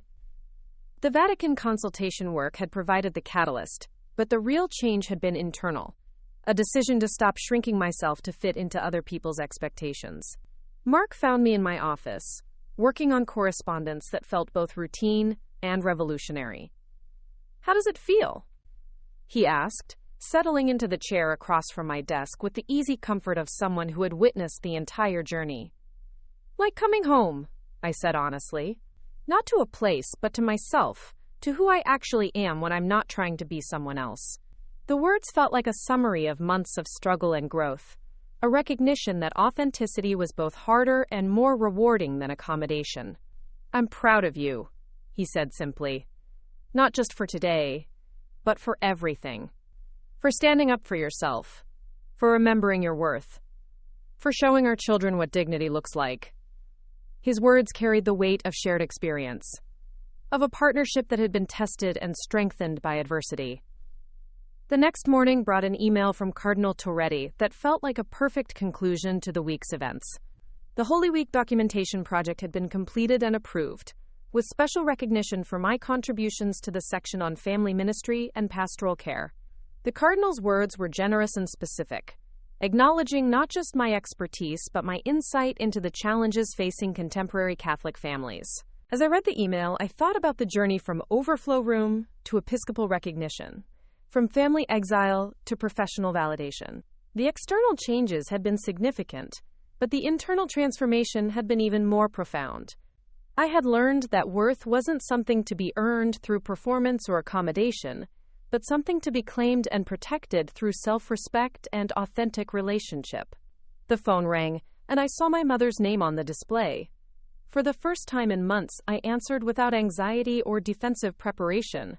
"Hello, Mom," I said, my voice warm and genuinely welcoming. "Sarah, dear," she replied, and her tone carried the kind of affection that had been missing from our conversations for too long. "I wanted to thank you for yesterday, for giving me the chance to do better. And I wanted to ask if you and the family would like to come for dinner this Sunday after church. Nothing formal, just family time." The invitation was simple but significant, an acknowledgement that our relationship had found new ground. "We'd love that," I said, and meant it. The future felt full of possibility, not because everything had been perfectly resolved, but because we had found a way to move forward with mutual respect and genuine care. As I hung up the phone, I looked around my office with fresh eyes. The space that had once felt like a hiding place now felt like a sanctuary of authentic work and meaningful contribution. The woman who had been exiled to Overflow rooms had become someone who influenced church policy and guided pastoral care. But more importantly, she had become someone who knew her own worth and refused to accept anything less than dignity and respect. The transformation was complete, but the journey was just beginning. There would be new challenges, new opportunities to choose authenticity over accommodation, new chances to model self-respect for my children, and genuine relationship for my family. But I was no longer the woman who had been sitting in folding chairs, grateful for whatever scraps of inclusion were offered. I was Sarah Mitchell, Vatican consultant, mother, daughter, and woman, who had learned that the most important seat at any table is the one where you can be fully yourself. The Overflow room had taught me about exclusion, but it had also taught me about resilience. The bishop's recognition had been validating, but my own decision to claim my worth had been transformative. The morning sun streamed through my office windows, illuminating the theological texts and research materials that represented not just my professional work, but my calling to serve the church and its families. This was who I had always been, but now I was finally brave enough to be her completely, unapologetically, and with the full support of people who valued me for exactly who I was. The story that had begun with exile and humiliation had become one of recognition and restoration. But more than that, it had become a story about the courage to stop shrinking yourself to fit into other people's expectations, and the freedom that comes from finally claiming your rightful place in the world. 3 months had passed since that transformative Palm Sunday morning when Bishop Harrison had found me in the Overflow room, and the rhythm of our lives had settled into something that felt both familiar and entirely new. The summer heat of Ohio had given way to the crisp promise of autumn, and as I sat in my home office reviewing the latest correspondence from Rome, I marveled at how completely my world had shifted while remaining fundamentally the same. The email I was reading carried the Vatican seal and came directly from Cardinal Alessandro Torretti's office, but it wasn't another theological consultation or policy review. Instead, it was an invitation that made my hands tremble slightly as I processed its implications. The Cardinal was requesting my presence at a special conference on modern family ministry to be held at the Vatican in December, where I would be presenting my research on pastoral care in contemporary parish settings to an international assembly of bishops and theological scholars. Mark appeared in the doorway carrying 2 cups of coffee, his timing impeccable as always when he sensed I needed grounding in moments of overwhelming news. "You look like someone just offered you the moon," he said, settling into the chair across from my desk, with the easy comfort of someone who had witnessed countless professional triumphs and challenges over the years of our marriage. "Close," I said, turning my laptop screen so he could read the Cardinal's message. "They want me to present at the Vatican. Not just submit a paper or participate in a panel discussion, but deliver a keynote address to bishops from around the world." The words felt surreal as I spoke them, like describing someone else's life rather than my own reality. Mark read the email twice, his expression shifting from surprise to pride to something that looked like awe. "Sarah, this is incredible. This is the kind of recognition that most theologians spend their entire careers hoping to achieve." He reached across the desk to take my hand, his fingers warm and steady against mine. "Are you going to accept?" The question hung in the air between us, loaded with practical considerations and emotional implications. Accepting would mean travel to Rome during the busy Christmas season, time away from Emma and Ryan, and a level of public recognition that would make it impossible to maintain any pretense of professional modesty. It would also mean stepping fully into the identity I had been building gradually over the past 3 months, the woman who was acknowledged and respected for her expertise rather than diminished for her ambitions. "I want to," I said honestly, "but I keep thinking about the children, about missing part of their Christmas preparations, and about what it means to be away during Advent season, when parish life is so intense." The concerns were legitimate, but even as I voiced them, I recognized the old patterns of thinking that had kept me small for so long. Always considering everyone else's needs before my own. Always finding reasons why my professional opportunities should be secondary to family obligations. "The children will be fine," Mark said gently. "In fact, they'll be proud. Emma has been telling everyone at school that her mother works for the Vatican, and Ryan asked his soccer coach if the Pope knows his mom's name." The image of our 6-year-old son boasting about Vatican connections to his soccer team was so endearing that I couldn't suppress a smile. "Besides," Mark continued, "this isn't just about your career. This is about the work itself, about the contribution you're making to the Church's understanding of how to better serve families like ours. That matters beyond any personal recognition." His words carried the kind of moral clarity that had always helped me see past my own anxieties to the larger significance of what I was being asked to do. The phone rang before I could respond, and I saw my mother's name on the display.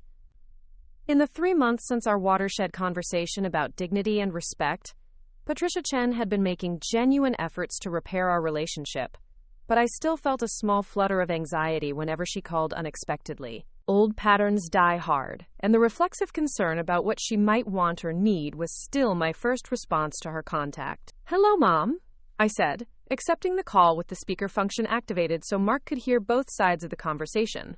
"Sarah, dear, I hope I'm not interrupting anything important," she said, her tone carrying the kind of consideration that had become characteristic of our interactions since Palm Sunday. "I just received the most interesting call from Mrs. Henderson at the parish office. She said that Bishop Harrison had contacted Father Santos about arranging some kind of special recognition ceremony for you. Something about Vatican work?" The news was unexpected, and I felt a familiar mix of pride and apprehension. Public recognition was validating, but it also meant exposure and scrutiny that I wasn't entirely comfortable with. "I haven't heard anything about a ceremony, Mom. The bishop knows about my work, obviously, but we haven't discussed any kind of public acknowledgement."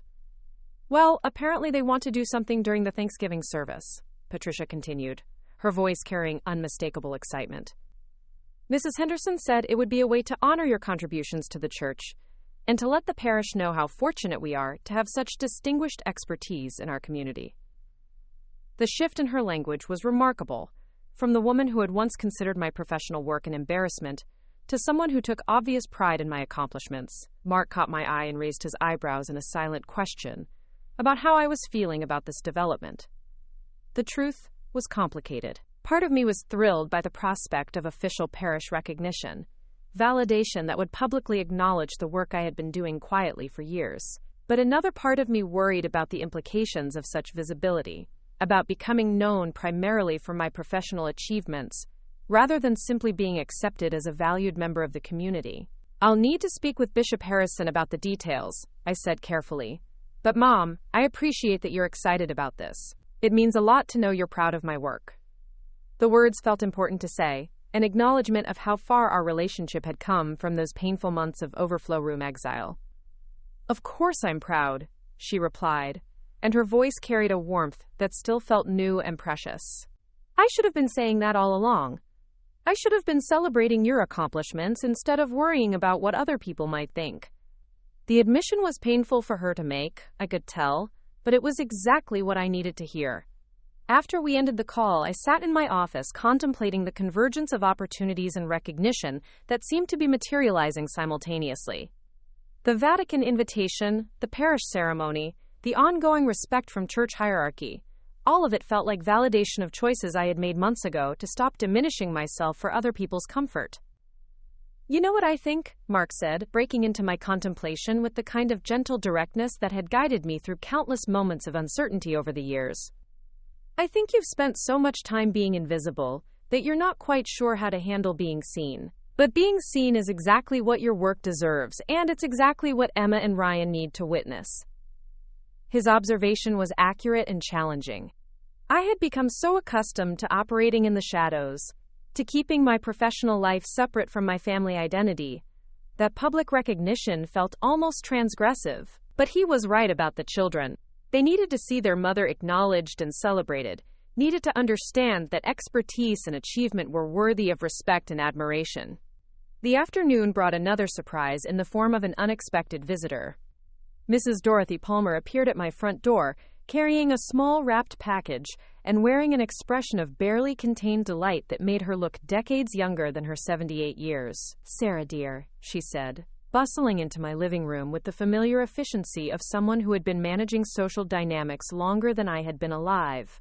"I hope you don't mind the intrusion, but I simply couldn't wait to share some news with you." Her excitement was infectious, and I found myself smiling before she had even revealed what had prompted her visit. "Of course not, Mrs. Palmer. You're always welcome here. What's the news?" I gestured toward the sofa, and she settled herself with the satisfied air of someone who had important information to share. "Well," she began, her eyes twinkling with mischief, "I just came from my weekly bridge game with the ladies from the Altar Society, and let me tell you, the entire parish is buzzing about your upcoming recognition ceremony. But more than that, word has somehow gotten out about your invitation to present at the Vatican, and people are absolutely astounded."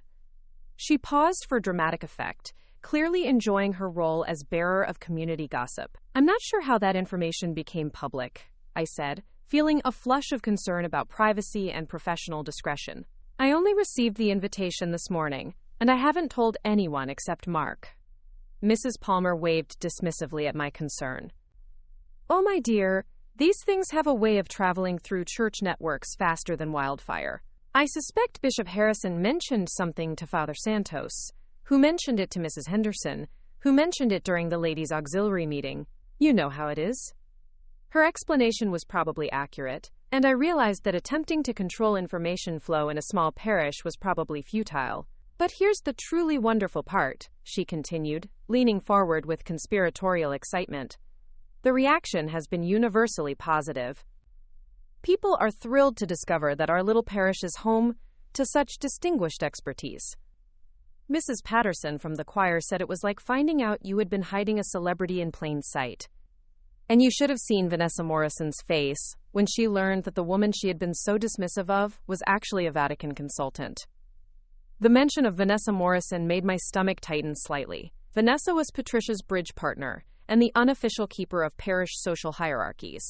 A woman whose approval or disapproval could significantly impact how families were perceived and treated in the community. Her opinion had always mattered to my mother, which had made her dismissive comments about my house and lifestyle particularly stinging. What did Vanessa say? I asked, curious.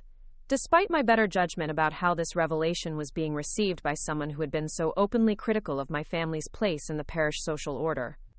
Mrs. Palmer's expression shifted to something that looked distinctly satisfied. Well, she was clearly struggling to recalibrate her assessment of your family's importance to the community.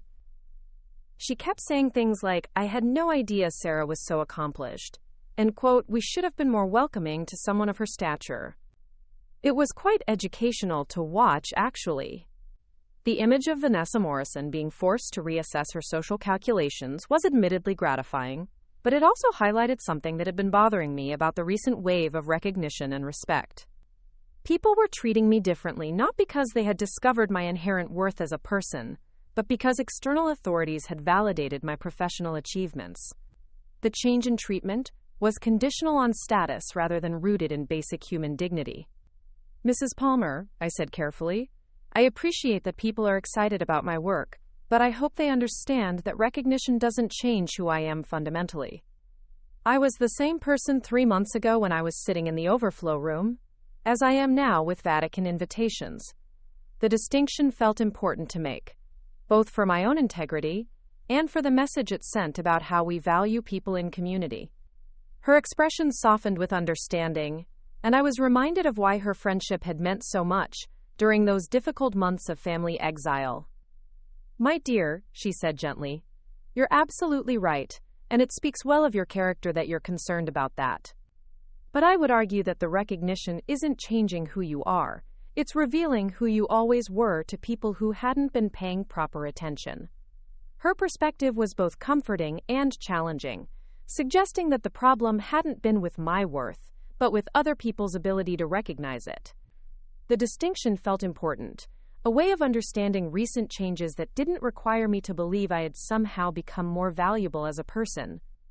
I brought you something, Mrs. Palmer said, handing me the small wrapped package she had carried in. It's nothing elaborate. Just a little token to commemorate this moment in your journey. I unwrapped the gift carefully to reveal a small silver bookmark engraved with a quote from Saint Teresa of Avila. Let nothing disturb you. All things pass away. God does not change. The inscription was perfect, a reminder that external recognition and social status were temporary, while personal integrity and authentic relationship were enduring. Thank you, I said, genuinely moved by her thoughtfulness. This is exactly what I needed to remember. We talked for another hour about parish life, about the complex dynamics of small communities, about the challenge of maintaining authenticity in environments where appearance and status often mattered more than substance. Mrs. Palmer's perspective was shaped by decades of observing how people navigated social hierarchies, and her insights were both wise and practical. After she left, I returned to the Cardinal's email about the Vatican presentation, reading it again with fresh eyes. The invitation was an honor, certainly, but it was also an opportunity to contribute meaningfully to conversations that would affect Catholic families around the world. This wasn't about personal recognition as much as it was about service, about using my expertise to help the Church better understand and support the kinds of families that made up modern parishes. I composed a response accepting the invitation, crafting language that expressed both gratitude for the opportunity and commitment to the important work the conference represented. As I typed, I thought about the journey from Overflow room exile to Vatican presenter, about the series of choices and circumstances that had led to this moment of professional validation. The children arrived home from school as I was finishing my correspondence, their voices filling the house with the kind of cheerful chaos that had become the soundtrack of my daily life. Emma burst into my office with her backpack trailing behind her and her face bright with excitement. Mommy, Mrs. Williams said that someone told her you're going to Rome to talk to bishops, she said, her 8-year-old voice carrying a mixture of pride and amazement. Is that really true? Are you really going to the Vatican? Her questions tumbled over each other with the enthusiasm of childhood curiosity untempered by adult skepticism. It looks like I am, I said, pulling her into a hug and marveling at how natural it felt to share this news with her. 3 months ago, I would have been worried about managing family reactions to my professional opportunities. Now, I was simply grateful to be able to share my excitement with someone who loved me unconditionally. Ryan appeared in the doorway moments later, having clearly been briefed by his sister about the developing situation. "Mom, if you go to Rome, will you see the Pope?" he asked, with the kind of direct curiosity that cut straight to what he considered the most important questions. "Probably not," I said honestly, "but I'll be in the same place where he works, talking to other important people in the church about how to help families like ours feel more welcome in their parishes." The explanation was simplified but accurate, and I could see both children processing this information with the seriousness they applied to all matters they considered significant. "That's so cool," Emma said simply, and her straightforward pride in my work felt more valuable than any amount of professional recognition. "I can't wait to tell my friends that my mom is going to the Vatican." The evening passed quietly, with homework supervision and dinner preparation providing the familiar rhythms that grounded our family life. Mark and I had developed a comfortable division of labor that allowed me to maintain my professional commitments, while ensuring that our children received the attention and care they needed. The balance wasn't always perfect, but it was sustainable and authentic to who we were as a family. After Emma and Ryan were in bed, Mark and I sat in our living room discussing the practical implications of the Vatican trip. December was always a challenging time to travel, with school events and holiday preparations creating competing demands on time and attention. But we had managed professional travel before, and we had developed systems that allowed us to maintain family stability even when my work required extended absence. "I keep thinking about what Mrs. Palmer said," I told him as we reviewed calendar considerations and travel logistics. "About recognition revealing who I always was rather than changing who I am. There's something important in that distinction, something about understanding worth as inherent rather than earned." Mark nodded thoughtfully, his expression reflecting the kind of deep consideration he brought to conversations about values and identity. "I think that's exactly right. The problem was never with your qualifications or your contributions. The problem was with systems and people that couldn't recognize expertise when it didn't come packaged in the way they expected." His analysis was accurate and liberating, a way of understanding the past months that didn't require me to believe I had somehow been inadequate or insufficiently assertive. The failure had been in recognition rather than reality, in perception rather than performance. The next morning brought a call from Bishop Harrison, who wanted to discuss both the upcoming parish recognition ceremony and the Vatican invitation. His tone was warm and congratulatory, carrying the kind of respect that had become characteristic of our professional relationship since that transformative Palm Sunday encounter. "Mrs. Mitchell," he said, "I hope you don't mind that word of your Vatican presentation has begun circulating through the parish.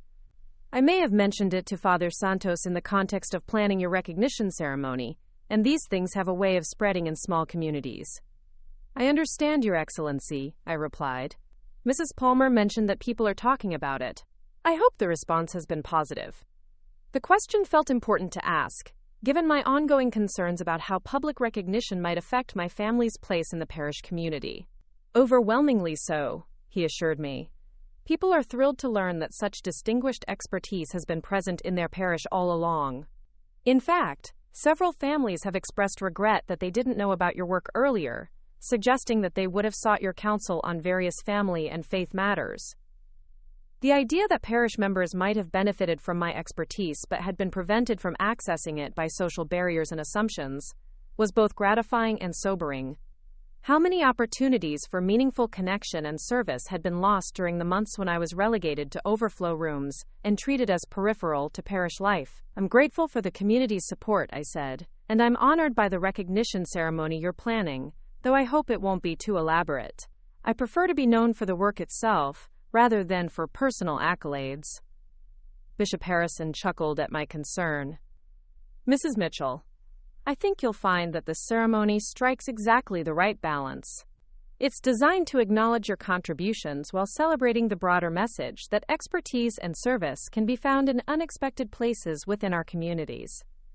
We discussed the details of both the parish ceremony and the Vatican presentation, with Bishop Harrison offering practical advice about navigating Vatican protocols and maximizing the impact of my research presentation. His guidance was invaluable, the kind of insider knowledge that could make the difference between a competent presentation and a truly influential one. As I prepared for the recognition ceremony scheduled for the following Sunday, I found myself reflecting on the journey that had brought me to this moment.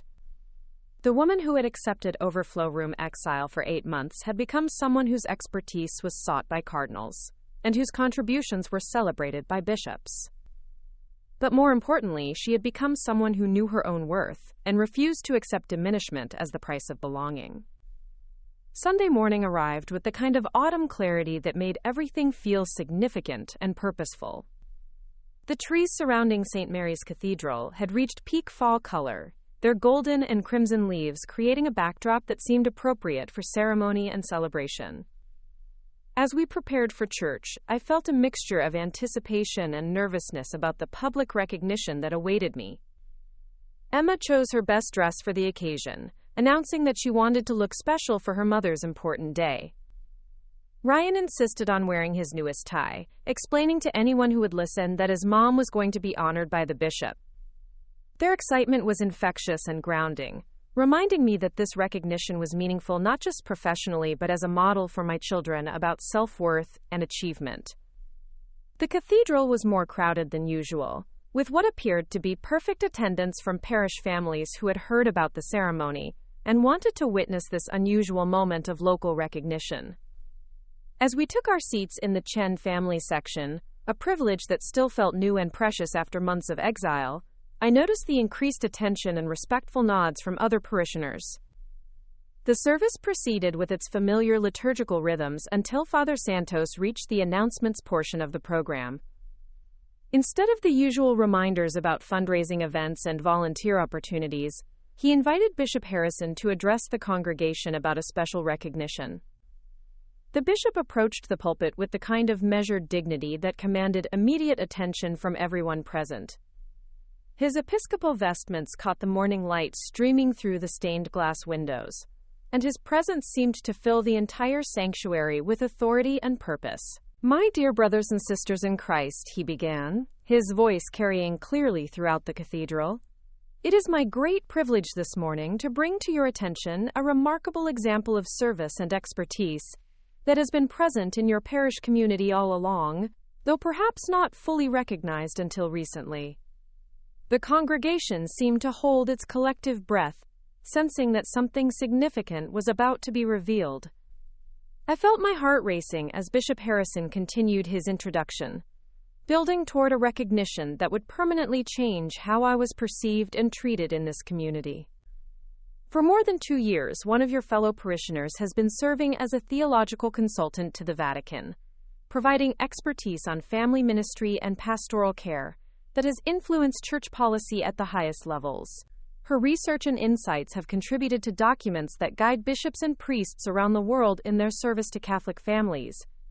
The murmur that rippled through the congregation was audible, a collective reaction of surprise and amazement that someone of such distinction had been worshiping among them without fanfare or recognition. I saw heads turning in my direction, expressions shifting from curiosity to respect as people processed this unexpected revelation. "This morning," Bishop Harrison continued, "I want to publicly acknowledge Mrs. Sarah Mitchell for her outstanding contributions to the Universal Church, and to express our gratitude that such expertise has been available to our parish community, even when we may not have fully appreciated or utilized it as we should have." The applause that followed was spontaneous and sustained, and I felt tears stinging my eyes as I stood to acknowledge the recognition. This was so different from the tentative acceptance I had received during months of Overflow room attendance, so complete in its validation of who I was and what I contributed to the community. Emma and Ryan beamed beside me, their faces glowing with pride at seeing their mother honored in this public forum. Mark squeezed my hand, his quiet support anchoring me in a moment that felt both overwhelming and deeply meaningful. Around us, the Chen family section erupted in applause, with Patricia leading the celebration with obvious delight. Bishop Harrison waited for the applause to subside before continuing. "I'm also pleased to announce that Mrs. Mitchell has been invited to present her research at a special Vatican conference on modern family ministry this December, where she will address an international assembly of bishops and theological scholars. This invitation represents recognition of her expertise at the highest levels of church leadership." The second wave of applause was even more enthusiastic than the first, and I saw expressions of genuine amazement and pride throughout the congregation. These were people who had known me as the Chen daughter who could be safely overlooked, who were now learning that I had been corresponding with cardinals and influencing church policy while they had been relegating me to folding chairs and television screens. As the recognition ceremony concluded and the service moved toward its liturgical completion, I felt something settling in my chest that I could only describe as completeness. This wasn't just professional validation or social recognition, though it was certainly both of those things. This was the integration of all the different aspects of my identity: daughter, mother, wife, professional, person of faith, into a coherent whole that could be acknowledged and celebrated without apology or accommodation. The post-service reception in the fellowship hall was unlike any I had experienced since moving back to Cedar Falls. Instead of the polite small talk and careful social navigation that had characterized previous gatherings, I found myself engaged in substantive conversations about theology, family ministry, and church policy. People who had barely acknowledged my presence for months were now seeking my opinions and insights, treating me as the expert I had always been. Vanessa Morrison approached me during the reception, her expression carrying the kind of careful deference that suggested she was recalibrating her entire assessment of my family's place in the parish hierarchy. "Sarah," she said, her tone more respectful than I had ever heard it, "I had no idea about your work with the Vatican. We should have been making better use of your expertise in our parish programming." The irony of her comment was sharp, but not unexpected. This was exactly the kind of response Bishop Harrison had warned me about. People who valued expertise only when it came with official validation, rather than recognizing it inherently. But I had learned to navigate these interactions with grace rather than resentment. "I'm always happy to contribute where I can be helpful," I replied diplomatically. "My expertise is available to the parish whenever it might be useful." The response was generous but not eager, professional but not desperate for approval. As the reception continued, I found myself in conversation with parish families who were sharing their own struggles with work-life balance, with maintaining faith in contemporary contexts, with raising children who felt connected to church community. These were exactly the kinds of conversations my research was designed to address, and I realized that the recognition ceremony had opened up possibilities for meaningful service within my own parish that had been foreclosed by social barriers and assumptions. Mrs. Palmer appeared at my side during a lull in the conversations, her expression carrying the kind of satisfaction that comes from witnessing justice finally being served. "My dear," she said quietly, "this is exactly how it should have been all along. You deserved this recognition months ago, but I'm grateful it's finally happening." "Thank you for your friendship during the difficult months," I replied, meaning every word. "Your support meant more than you know, and your perspective helped me understand that the problem wasn't with my worth, but with other people's ability to recognize it." The afternoon passed in a blur of conversations and congratulations, with parish members approaching to share their excitement about having Vatican-level expertise available within their own community. The transformation in how I was perceived and treated was complete and dramatic, but it felt natural rather than jarring because it was finally aligned with who I actually was. As we prepared to leave the cathedral, I took a moment to look back at the Overflow room where I had spent so many Sundays in exile. The space looked exactly the same, but it represented something entirely different now. Not a place of punishment or exclusion, but a classroom where I had learned about dignity and self-worth, about the difference between belonging and being accommodated. The drive home was filled with excited chatter from Emma and Ryan, who were clearly thrilled by the public recognition their mother had received. Their pride was uncomplicated and pure, untainted by the complex social dynamics that had made my journey to this moment so challenging. They simply knew that their mother was important and accomplished, and they were happy to see that importance acknowledged by their community. "Mommy," Emma said as we pulled into our driveway, "I always knew you were special, even when we had to sit in the back room, but I'm glad everyone else knows it now too." Her observation was so wise and generous that I felt my throat tighten with emotion. "Thank you, sweetheart," I managed to say. "The most important thing is that we know who we are as a family, regardless of what other people think. But it is nice when recognition aligns with reality." That evening, as I reflected on the day's events and prepared for the weeks ahead, I realized that the journey from Overflow room to Vatican presenter had been about much more than professional recognition or social status. It had been about learning to claim my own worth, to refuse diminishment as the price of belonging, to model dignity and self-respect for my children. The woman who had accepted exile for 8 months had become someone who would never again allow herself to be marginalized or overlooked. The transformation had been gradual but complete, built on a foundation of authentic relationships, meaningful work, and the courage to stop shrinking herself to fit into other people's expectations. As I prepared for bed, I thought about the Vatican presentation that awaited me in December, about the opportunity to contribute meaningfully to conversations that would affect Catholic families around the world. This was why the recognition mattered, not for personal validation, but for the platform it provided to serve others who might be struggling with the same challenges I had faced. The Overflow room had taught me about exclusion, but it had also taught me about resilience. The bishop's recognition had been validating, but my own decision to claim my worth had been transformative. The parish ceremony had been gratifying, but the relationships I had built with people who valued me for who I truly was had been life-changing. The story that had begun with exile and humiliation had become one of recognition and restoration, but more than that, it had become a story about the courage to be fully yourself in a world that often rewards conformity and accommodation. The woman who had been deemed unworthy of front-row seating had become someone whose expertise was sought by cardinals and celebrated by bishops. But the most important transformation had been internal. The recognition that worth wasn't something to be earned through performance or granted through recognition, but something to be claimed and protected through self-respect and authentic relationship. This was the lesson I would carry to the Vatican, the insight I would share with bishops and scholars, the gift I would pass on to my children. The journey was complete, but the work was just beginning. There would be new opportunities to choose authenticity over accommodation, new chances to model dignity and self-worth, new possibilities for meaningful service and genuine community. But I was no longer the woman who had been sitting in folding chairs, grateful for whatever scraps of inclusion were offered. I was Sarah Mitchell, Vatican consultant, mother, daughter, and woman, who had learned that the most important recognition comes from within, and that the most meaningful belonging happens when you finally have the courage to be fully yourself. Up next, you've got 2 more standout stories right on your screen. If this one hit the mark, you won't want to pass these up. Just click and check them out.